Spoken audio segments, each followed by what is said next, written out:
আচ্ছা বলো তোমার শ্বশুরকে কি সমস্যা তুমি বলো। ভাই তা ক্যামেরা আমি বলবো ওই সাইডে ক্যামেরা ধরুন। হ্যাঁ ধরেছি, লাল লাল বক কও।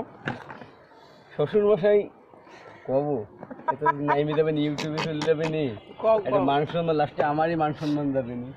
কও। সমস্যা নাই, শ্বশুরের লোকজন শুনতেছে, বলো বলো বলো বলো। এই হলো জামাই আর এই হলো বলো। শ্বশুর। এই যে এরা দুইজন সাপ আর বেজি, এ কেডা কি করে এ খোঁজাই বেড়ায়। বলবেন তো বসে শুনতেছে ওই। সব, পাও। ওই দেন ওই এই ভাই অবস্থাটা। বলে দিলে এই যে শ্বশুর, কেন শ্বশুর কি 14টা আমার এই নাকি? দেন এই। হুম?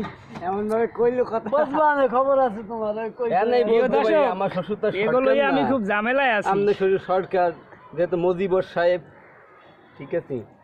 এর শ্বশুর হইলো বঙ্গবন্ধু শেখ মুজিবুর রহমান, ওরফে আমাকে মজিবর ভাই। তাহলে যেটা আছে আমরা, আবার- এটা কি 2 নম্বর নাকি?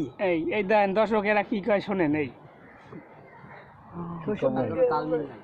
বলছে এগো- সকালবেলা আসার সময় একটু গরম পানি দিয়ে গোসল করে আসবেন, আপনার এমনিও ঠান্ডায় সমস্যা, আপনি কেন এত বোঝেন না? আপনি জামাই এক কথা শ্বশুরে কি বারবার বলতে আছে বলার দেন সত্ত্বেও আপনি দর্শক। ভুল করে চলে আসছেন।